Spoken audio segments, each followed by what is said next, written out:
Bank ने कहा खाताधारी को लाओ, कब्र से बहन का कंकाल निकाल कर पहुंच गया वो बैंक में। ये मामला आया है उड़ीसा से सामने। जी हाँ, नमस्कार, आदाब, सत श्री अकाल, अस्सलाम वालेकुम। आप देख रहे हैं रेडियो देवका न्यूज ब्रॉडकास्ट में। आप सभी दर्शकों का बहुत बहुत स्वागत है। बैंक ने कहा कि खाताधारी को लाओ और उसने कब्र से बहन का कंकाल निकाल कर पहुंच गया वो बैंक में। उड़ीसा का वो शख्स और धूप में नंगे पांव चला 3 किलोमीटर। दिल को दहला देने वाला ही मामला नहीं, बल्कि सोचने पर मजबूर कर देगा आपको कि ये कैसा मामला सामने आया है। उड़ीसा में एक आदिवासी व्यक्ति ने अपनी मृत बहन का कंकाल खोद कर कब्र से निकाला और बैंक लेकर पहुंच गया।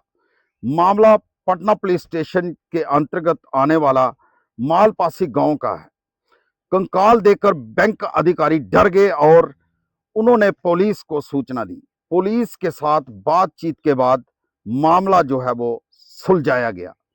आखिरकार ये किस तरह का मामला ये सामने आया, आप सोचने पर मजबूर कर देने वाला ये मामला है। से एक परेशान कर देने वाली ये खबर सामने आई है। इस घटना ने क्यूंजर में ग्रामीण भारत में जो बैंकिंग जागरूकता और प्रक्रियाओं पर गंभीर सवाल खड़े किए हैं।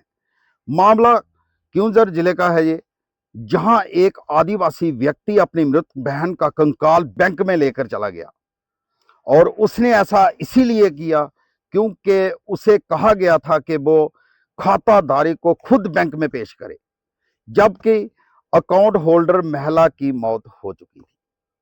लेकिन उसको ये कहाँ पता था कि जो बैंक अधिकारियों ने उसको बार बार बोला, लेकिन उसको इस चीज़ का मालूम नहीं था। तो उसने अपनी बहन का कंकाल ही कब्र से निकाल के वो बैंक में पहुंच गया। ये जो घटना है ये पटना ब्लॉक में उड़ीसा ग्रामीण बैंक की मालीपोसी शाखा में हुई है। इस व्यक्ति की जो पहचान है वो जीतू मुंडा, जो कि 50 साल के रूप में हुई है, जो दियनाली गांव का रहने वाला है। वो अपनी देवगंत बहन के खाते से 20,000 रुपये निकालने की कोशिश कर रहा था। उसकी बहन कालरा मुंडा, जो कि 56 साल की थी, उनका जो निधन है वो 26 जनवरी 2026 को हो गया था।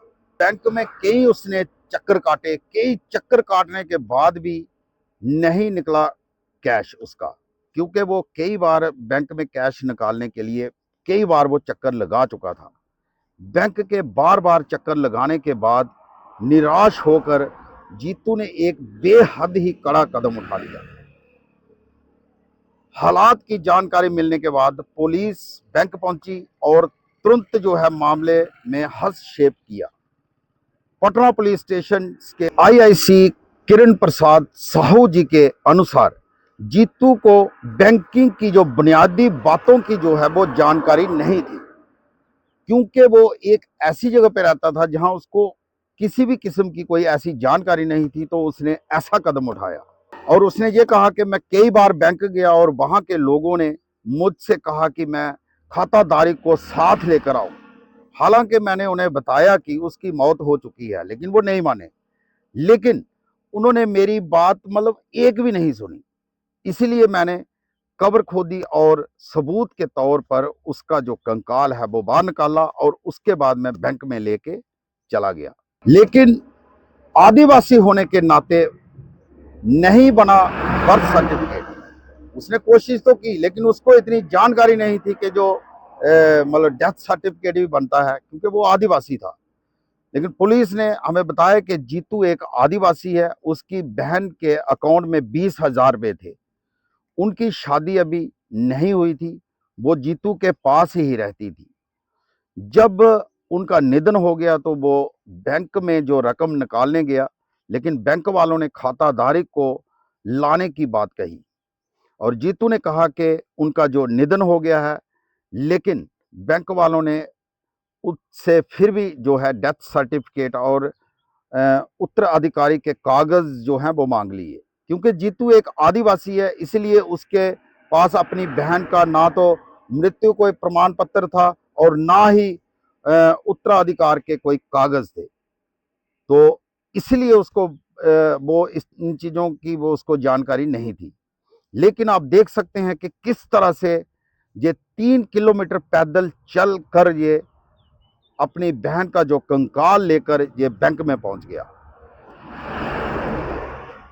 जीतू परेशान हो गया था। वो उसने मतलब अपनी बहन को जो कब्र खोदी और उसमें से कंकाल निकाल कर कपड़े में लपेटा और चल चलाती धूप में 3 किलोमीटर पैदल चलकर बैंक वो पहुंच गया, जहां वो सीधा बैंक के अंदर गया और कंकाल को रखकर जो है उसके ऊपर जो कपड़ा था वो कपड़ा खोल दिया। बैंक में अफरा तफरी मच गई। बैंक वालों ने जीतू को समझाया लेकिन वो नहीं माना। आखिरकार पुलिस बुलाना पड़ी और पुलिस ने उसको जैसे तैसे समझाया। जीतू, अगर बात करें हम जीतू की, तो जीतू एक अनपढ़ आदिवासी व्यक्ति है। उसे ये नहीं पता था कि कानूनी वारिस या नॉमिनी कौन होता है। बैंक अधिकारी उसे ये समझाने में नाकाम रहे कि किसी मृत व्यक्ति के खाते से पैसे निकालने की जो प्रक्रिया होती है वो क्या होती है। अधिकारियों ने जीतू को आश्वासन दिया कि वो उचित कानूनी प्रक्रियाओं के माध्यम से मृतक खाताधारी के खाते से पैसे निकालने की जो प्रक्रिया है वो पूरी करने में उसकी मदद करेंगे और घटना के बाद पुलिस की मौजूदगी में कंकाल को पूरे सम्मान के साथ दोबारा दफना दिया गया। प्रशासन ने बैंक अधिकारियों को निर्देश दिया है कि ये सुनिश्चित करें कि नियमों के अनुसार बिना किसी मतलब और देरी के जीतू को पैसे मिल जाने चाहिए। तो ये एक बड़ी खबर थी। तो आगे की जो भी अपडेट आएगी, जो भी आगे की कोई बड़ी खबर आएगी, वो भी आपके साथ साझा की जाएगी। फिलहाल इसी के साथ आप मुझे इजाज़त दीजिए और आप देखते रहिए रेडियो देवका न्यूज़ ब्रॉडकास्ट।